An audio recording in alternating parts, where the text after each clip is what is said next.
បាទសួស្តីតើយើងគប្បីគួររៀបចំចាត់ចែងបុគ្គលិករបៀបយ៉ាងដូចម្ដេចដើម្បីឲ្យពួកគាត់យល់អំពីកាតព្វកិច្ចនិងទួនាទីរបស់ពួកគាត់ហើយសហការជាមួយនឹងមិត្តរួមក្រុមការងារឲ្យបានល្អបានរលូនហើយទន្ទឹមនឹងគឺគាត់អាចធ្វើកិច្ចការងាររបស់ពួកគាត់ដោយមានប្រសិទ្ធភាពនិងមានលទ្ធផលខ្ពស់សំណួរនេះវាហាក់បីដូចជាសាមញ្ញប៉ុន្តែនៅពេលដែលយើងគ្រប់គ្រងចាត់ចែងបុគ្គលិកជាក់ស្ដែងវាដូចជាមិនសាមញ្ញពេកទេហ្នឹងហើយអញ្ចឹងដោយសារតែជាធម្មតាបុគ្គលិកការគ្រប់គ្រងវាអាចនឹងមានភាពស្មុគស្មាញក៏ដូចជាមាន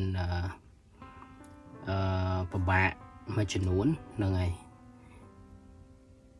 ចឹងថ្ងៃនេះខ្ញុំសូមលើកនៅចំណុចខ្លះប៉ុន្តែយើងយកទៅថ្លឹងថ្លែងហើយនឹងធ្វើការត្រេះរិះពិចារណាតាមការគួរតើអាចនឹងមានប្រសិទ្ធភាពឬក៏អត់ចឹងណាហ្នឹងហើយពីព្រោះថាការគ្រប់គ្រងការចាត់ចែងការរៀបចំបុគ្គលិកពីមួយស្ថាប័នទៅមួយស្ថាប័នវាប្រហែលជាអត់ដូចគ្នាទាំងស្រុងទេវាមានកន្លែងមួយចំនួនគឺវាមានខុសមួយចំនួនហើយខុសគ្នាខ្លះទៅលើនីតិវិធីក៏ដូចជាចរន្តការងារហើយទន្ទឹមនឹងលក្ខខណ្ឌការងារក៏ខុសគ្នាហើយក៏ដូចជាទីតាំងពេលវេលា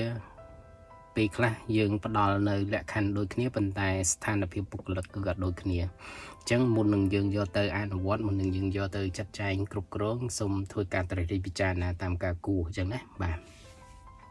អញ្ចឹងដូចបានជំរាបបញ្ជាក់ជូនមុននេះអញ្ចឹងមានន័យថាការគ្រប់គ្រងចាត់ចែងបុគ្គលិកវាមិនសាមញ្ញពេកទេគឺពេលខ្លះគឺវាលំបាកហើយវាមិនមែនជាលំបាកធម្មតាទេហ្នឹងហើយវាស្មុគស្មាញខ្លះចឹងទៅពីព្រោះយើងត្រូវដឹងថាធម្មតាយើងខ្លួនយើងផ្ទាល់យើងមិនទាន់យល់អំពីខ្លួនឯងនឹងស៊ីជម្រៅច្បាស់លាស់ផងតម្រាំតែយើងទៅយល់អំពីអ្នកដទៃបែរជាយើងពិបាកបន្តិចចឹងណាបាទប៉ុន្តែទោះបីយ៉ាងណាក៏ដោយយើងត្រូវមាននីតិវិធីមួយចំនួនដែលយើងធ្វើទៅវាអាចនឹងជួយសម្រួលផលលំបាកបានមួយចំនួនអញ្ចឹងពាក់ព័ន្ធជាមួយនឹងការគ្រប់គ្រងបុគ្គលិកគឺវាផ្ដើមចេញពីការចូលរហូតដល់ចាក់ចេញរបស់ពួកគាត់អញ្ចឹងការចូលដែលយើងត្រូវធ្វើម៉េចមុននឹងយើងសម្រាប់ជ្រើសរើសបុគ្គលណាម្នាក់ចូលមកបំពេញកិច្ចការងារហ្នឹងគឺលុះត្រាតែគណៈគ្រប់គ្រងនៅខាងក្នុងគឺគាត់ត្រូវយល់ហើយគាត់ត្រូវធ្វើគេហៅថា job analyst ហ្នឹងហើយ job analyst យើងត្រូវ analyze តើយើងមានតម្រូវការបុគ្គលិកដែរឬទេហើយបើសិនបើយើងមានតម្រូវការតើយើងរើសពួកគាត់មកហ្នឹងគឺនៅក្នុងផ្នែកណាហើយរើសគាត់ហ្នឹងយកមកធ្វើទួនាទីអីហ្នឹងគឺមានន័យថា JD ផងគាត់ណាហ្នឹងហើយយកគាត់មកហ្នឹងតើត្រូវឲ្យគាត់ធ្វើអីហើយទួនាទីមួយហ្នឹងគឺជាទួនាទីថ្មីឬក៏ជាធ្វើ replacement មានន័យថាយើងមានបុគ្គលិកចាស់ហើយប៉ុន្តែគាត់ឈប់ទៅវិញឬក៏គាត់មានតរៈចាំបាច់អីត្រូវឈប់ឬក៏ក្រុមហ៊ុនត្រូវបញ្ឈប់គាត់អីចឹងទៅយើងត្រូវរើសបុគ្គលិកថ្មីដើម្បីមកជំនួសទួនាទីហ្នឹងអញ្ចឹងណាបាទអញ្ចឹងយើងត្រូវយល់ហ្នឹងយើងត្រូវដឹងអាហ្នឹងហើយយើងត្រូវកំណត់ណាហ្នឹងហើយ JD គាត់ច្បាស់លាស់ហើយមួយវិញទៀតគឺក៏ត្រូវកំណត់អំពី budget ដែរតើទួនាទីមួយហ្នឹងយើងមាន budget ប្រមាណដើម្បីផ្ដល់ជូនទៅដល់បុគ្គលិកហ្នឹងបាទនៅក្នុងផ្នែកហ្នឹងហើយក្រៅពីនេះក៏យើងត្រូវមានកំណត់នៅ expectation ដែរតើយើងមានតម្រូវការគេខ្លះនៅពេលដែលយកគាត់ចូលមកនឹងចង់ឲ្យគាត់ធ្វើយ៉ាងម៉េចដើម្បីឲ្យត្រូវតាមអ្វីដែលយើងចង់បានបន្ទាប់ពីយើងមានទាំងអស់នឹងហើយយើងយល់អីអស់ហើយអានឹងគឺយើងចាប់ផ្ដើមធ្វើការផ្សព្វផ្សាយហ្នឹងហើយអញ្ចឹងការនីតិវិធីនៃការផ្សព្វផ្សាយយើងផ្សព្វផ្សាយទៅតាម social media ឬក៏ connection ផ្សេងអញ្ចឹងទៅណាបាទ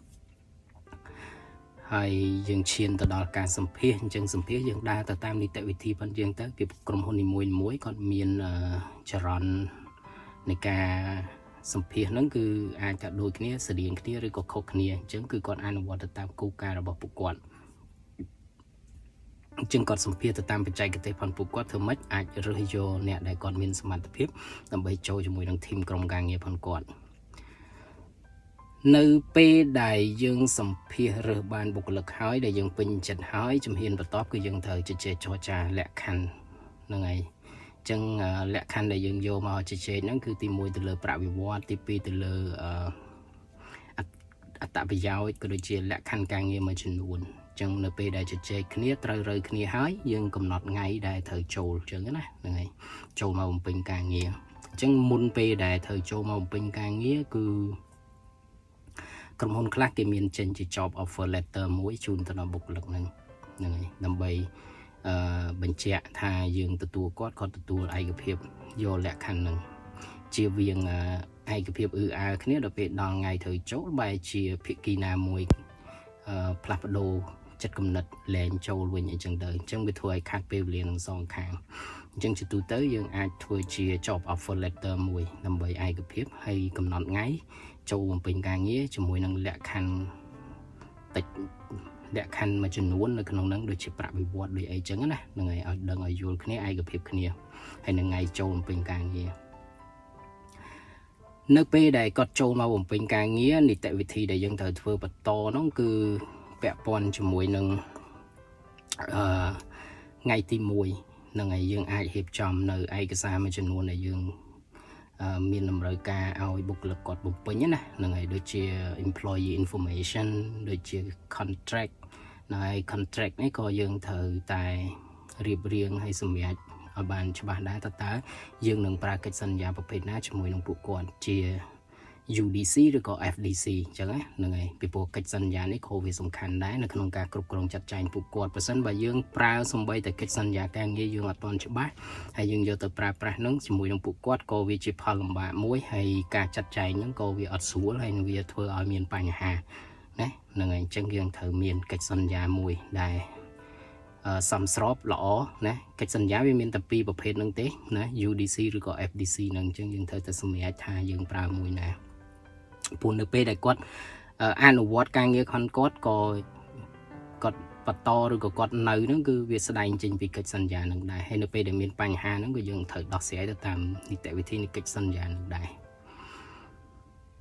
ហើយក្រៅតែពីរៀបចំឯកសារកិច្ចសន្យាក៏ដូចជាព័ត៌មានមួយចំនួនហ្នឹងក៏ក្រុមហ៊ុនស្ថាប័នខ្លះគឺគាត់មានជាគេហៅថា employee orientation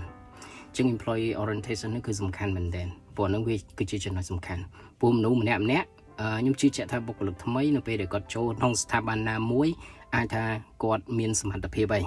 ប៉ុន្តែគាត់មានសមត្ថភាពតែមួយយ៉ាងគឺអត់ទាន់គ្រប់គ្រាន់ទេលុះត្រាតែគាត់មានសមត្ថភាពហ្នឹងគាត់យកសមត្ថភាពហ្នឹងយកមកធ្វើនៅក្នុងស្ថាប័នមួយដែលគាត់យល់ពីតម្រូវការផងគេចង់បានអីអញ្ចឹងគាត់ត្រូវតែធ្វើបំពេញទៅតាមតម្រូវការហ្នឹងទើបវាមានលទ្ធផលមិនអញ្ចឹងទេម្នាក់យល់ផ្សេងធ្វើផ្សេងហើយម្នាក់ទៀតរំពឹងបានលទ្ធផលហ្នឹងផ្សេងដោយឲ្យបានជជែកនិយាយគ្នាណាហ្នឹងហើយអញ្ចឹង employee orientation ហ្នឹងគឺជាពេលវេលាមួយដ៏សំខាន់ដែលយើងប្រាប់គាត់អំពីលក្ខខណ្ឌផ្សេងណាហើយនឹងផ្ដល់នៅ do and don't មួយចំនួនឲ្យគាត់ដឹងថាអ្នកឯងគួរតែធ្វើនេះអ្នកឯងមិនគួរធ្វើនេះហើយអ្នកឯងធ្វើនេះទៅណា expectation របស់ក្រុមហ៊ុនគេចង់បានចេះអញ្ចឹងអ្នកឯងធ្វើហ្នឹងទៅគឺជោគជ័យហើយល្អហើយណាហ្នឹងហើយត្រូវមកអញ្ចឹងគឺទាំងសងខាងគឺអត់ខាតពេលវេលាទាំងអស់គ្នាតែបើសិនបើយើងអត់បានជជែកអត់បានបញ្យល់អត់បានប្រាប់គាត់ទេអញ្ចឹងគឺម្នាក់មានការរំពឹងទុកផ្សេងពីគ្នាខុសគ្នាអត់តែអញ្ចឹងទៅធ្វើមិនក៏វាអត់ចេះត្រូវដែរអញ្ចឹងណាហ្នឹងហើយអញ្ចឹងវាធ្វើឲ្យការគ្រប់គ្រងចាត់ចែងរបស់យើងគឺអត់បានល្អហ្នឹងហើយបុគ្គលិកអាចគាត់ចាក់ចេញទៅមុនណាឬក៏ក្រុមហ៊ុនឬក៏បុគ្គលិកក៏អត់សុបាយចិត្តនៅពេលដែលម្លងពេលនៃការអនុវត្តការងារជាមួយនឹងគ្នានឹងហើយមានរឿងអីផ្សេងការអន់ស្ពុនចិត្តអីកាត់ឡើងតែនៅពេលដែលយើងបានជជែកបានប្រាប់បានអីណែនាំគ្នាអស់ហើយវាមិនមែនថាអត់មានរឿងទេវានៅតែមានរឿងចឹងពីព្រោះការអនុវត្តការងារវាតែងតែមានតែញច្រើនហើយការអន់ស្ពុនចិត្តវាតែងតែកាត់ឡើងក៏ប៉ុន្តែវាអាចកាត់បន្ថយបញ្ហានឹងបានមួយចំនួនធំអញ្ចឹងណាវាអត់សូវស្មុគស្មាញវាអត់សូវសាំញ៉ាំវាអត់សូវពិបាកដោយដែលយើងអត់បានយល់គ្នាណាហ្នឹងហើយហ្នឹងបន្ទាប់បាទហើយបានយល់គ្នាអីអស់ហើយយើងអាចនាំគាត់ដើរទស្សនកិច្ចនៅក្នុង campus ផងយើងហ្នឹងឲ្យគាត់ស្គាល់កន្លែងសំខាន់មួយចំនួនហើយក៏ដូចជាណែនាំទៅកាន់ប្រធានផ្នែកអីចឹងទៅដើម្បីឲ្យគាត់ដឹងគាត់យល់ថានៅពេលដែលគាត់មកបំពេញការងារកន្លែងណាដែលគាត់គួរទៅកន្លែងណាដែលគាត់មិនគួរទៅហើយគាត់មានបញ្ហាគាត់ត្រូវទៅជជែកជាមួយអ្នកណាហើយគាត់ស្គាល់គេអញ្ចឹងណាហ្នឹងហើយបានថ្ងៃបន្តមកគឺលោកស្រីអាចរៀបចំឲ្យគាត់នឹងឲ្យធ្វើការជាមួយនឹង ផ្នែករបស់គាត់ជាពិសេសគឺប្រធានផ្នែកហ្នឹងគាត់ត្រូវបញ្យល់ពីបច្ចេកទេសការងារម្ដងតើការងារហ្នឹងគាត់ត្រូវធ្វើម៉េចចឹងទៅដើម្បីឲ្យយល់ហើយនឹងតម្រូវការក្នុងផ្នែកហ្នឹងយ៉ាងម៉េចណាឲ្យយល់ពីគ្នាហើយបានគាត់ចាប់ផ្ដើមអនុវត្តការងារហើយនៅពេលដែលគាត់អនុវត្តការងារហ្នឹងគឺជាធម្មតាយើងមាន probation មិនអញ្ចឹងហ៎ probation ជួនកាលវា3ខែជាទូទៅ3ខែអញ្ចឹងក្នុងអំឡុងពេល probation ហ្នឹងខ្ញុំជឿជាក់ថាក្រុមហ៊ុនមួយចំនួនគឺគ្រាន់តែចូលធ្វើការភ្លាមគឺតម្រូវការហ្មងថាអ្នកឯងត្រូវតែធ្វើបានលទ្ធផលនេះបានលទ្ធផលនេះបានលទ្ធផលនេះអាហ្នឹងគឺវាមិនមែនថាធ្វើអត់បានតែវាអត់គួរអញ្ចឹងទេពីព្រោះថាក្នុង probation យើងកុំតឹងតែងរឹតមិនតឹងខ្លាំងពេករហូតដល់ដាច់ខ្សែហ្នឹងហើយដល់រហូតដល់វាផលលំបាកដែលมันអាចទ្រាំទ្របានអញ្ចឹងយើងទៅម្ដងតិចម្ដងហ្នឹងហើយយើងអាសាជួបមួយគាត់ហើយបញ្យល់ប្រាប់គាត់ថាអូខេអញ្ចឹងក្នុងអំឡុងពេលដែលគាត់ចូលមកគាត់ចាប់ផ្ដើមមកអញ្ចឹងអ្វីដែលយើងមើលឃើញពីចំណុចខ្លាំងគាត់នៅកន្លែងនេះចំណុចខ្សោយផងគាត់ក៏បីគួរតែកែប្រែនៅកន្លែងនេះអញ្ចឹងទៅដើម្បីឲ្យគាត់ដឹងគាត់យល់គាត់អាចកែប្រែអានឹងបានដើម្បីគាត់អាចបន្តធ្វើកិច្ចការងារនឹងទៅមុខដោយរលូនអញ្ចឹងណាហើយគាត់អាចបញ្ចប់ probation ផងគាត់ដោយជោគជ័យព្រោះថាប្រសិនបើយើងចំណាយពេលវេលាមួយគ្នាបំពេញការងារហើយយើងអត់បានកំណត់យើងអត់បានតាមដានយើងអត់បានបញ្យល់ប្រាប់គាត់ហើយដល់ពេលចុងក្រោយបានយើងមកប្រាប់គាត់ថា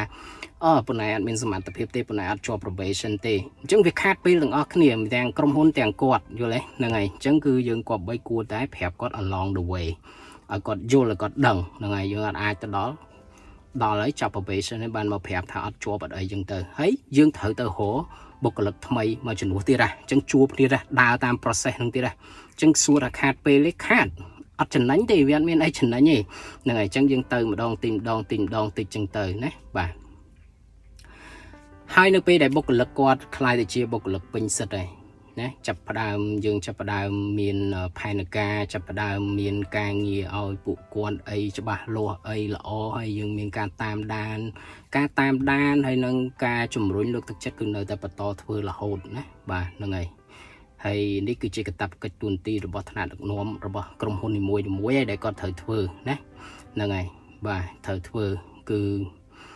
យើងមានការលើកទឹកចិត្តគាត់នៅពេលដែលគាត់ធ្វើអីមួយដែលมันបានត្រឹមត្រូវយើងជួបបញ្យល់ណែនាំគាត់ចឹងទៅនៅពេលដែលគាត់ធ្វើអីមួយបានជាលទ្ធផលបានជាស្នាដៃយើង appreciate យើងសរសើរយើងលើកទឹកចិត្តយើងអីចឹងទៅណាជំរុញជាការលើកទឹកចិត្តហើយទន្ទឹមនឹង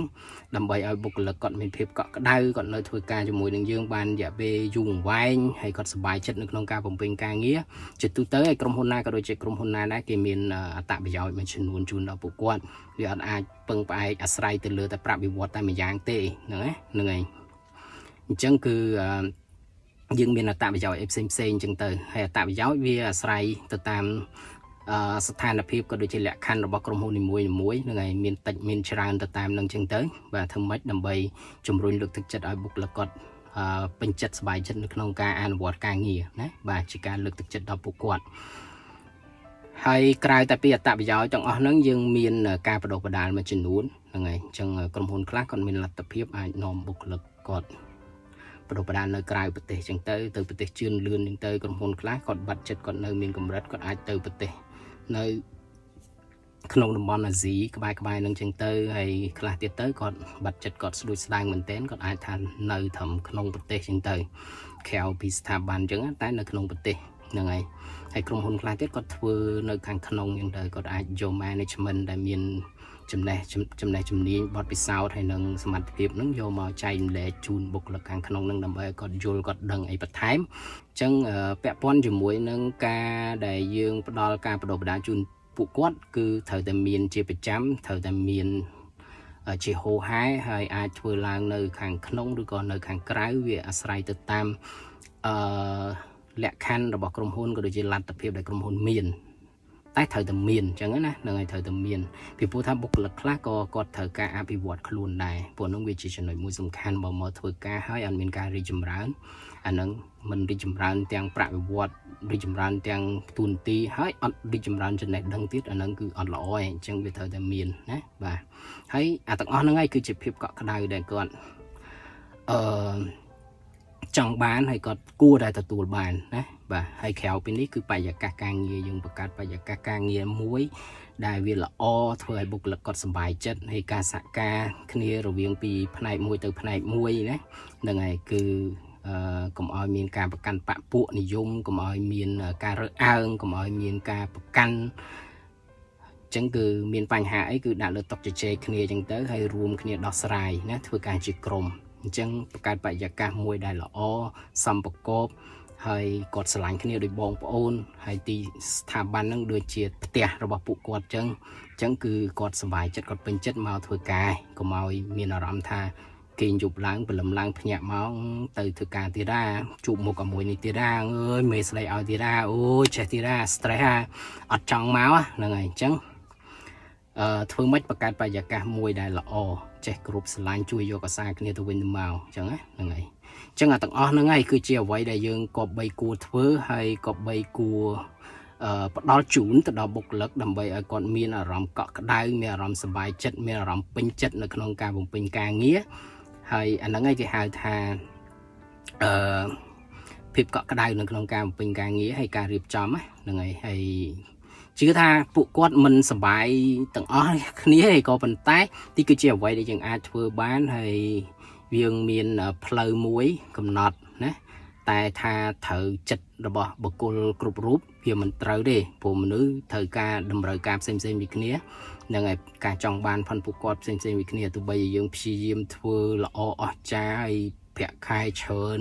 ប៉ុណ្ណាក៏ដោយតែប្រសិនបើបុគ្គលម្នាក់នឹងក៏អត់សប្បាយចិត្តក៏អត់ពេញចិត្តជាមួយនៅអ្វីដែលយើងធ្វើហើយទោះបីយើងខិតខំប្រឹងប្រែងប៉ុណ្ណាក៏ដោយក៏គាត់មិនទទួលដែរតែយើងមានចំណុចរួមមួយមានន័យថាមនុស្សជាទូទៅភាគរយច្រើនគឺគេពេញចិត្តគេសប្បាយចិត្តជាមួយនឹងអញ្ចឹងមានន័យថា we are doing the right thing ហើយយើងធ្វើកិច្ចការងារដ៏ត្រឹមត្រូវហើយអញ្ចឹងយើងបន្តធ្វើកិច្ចការងារនឹងអញ្ចឹងណាបាទហើយធ្វើម៉េចយើងអោបកសោបពួកគាត់ស្រឡាញ់យកចិត្តទុកដាក់ណាបង្ហាត់បង្ហាញបង្រៀនបណ្ដុះពួកគាត់ណាឲ្យគាត់យល់អំពីកាតព្វកិច្ចទួនាទីផនពួកគាត់ហើយឲ្យពួកគាត់ចូលរួមបញ្ចេញយោបល់អីចឹងទៅហើយផ្ដល់ឱកាសឲ្យពួកគាត់ទោះបីជាគាត់អត់មានឋានៈទួនាទីប៉ុន្តែផ្ដល់ឱកាសឲ្យគាត់ដឹកនាំនៅក្នុងការធ្វើកិច្ចការងារណាមួយមិនថាតូចមិនថាធំអីចឹងទៅចូលរួមធ្វើអីទៅចាហ្នឹងហើយគឺសុបាយហើយហ្នឹងហើយបុគ្គលិកគាត់សុបាយហើយគាត់ពេញចិត្តហើយនៅក្នុងការធ្វើហើយការចាក់ចេញរបស់ពួកគាត់បើមុំអីគាត់ក៏មិនចាក់ចេញដែរហ្នឹងហើយដោយសារអីគាត់ពេញចិត្តគាត់សប្បាយចិត្តនៅកន្លែងហ្នឹងអញ្ចឹងណាហ្នឹងហើយអាហ្នឹងគឺបែបហ្នឹងអានេះគឺជាយោបល់ផងខ្ញុំហើយលោកស្រីអាចយកទៅធ្វើការត្រេះរិះពិចារណាហើយថ្លឹងថ្លែងតាមជាក់ស្ដែង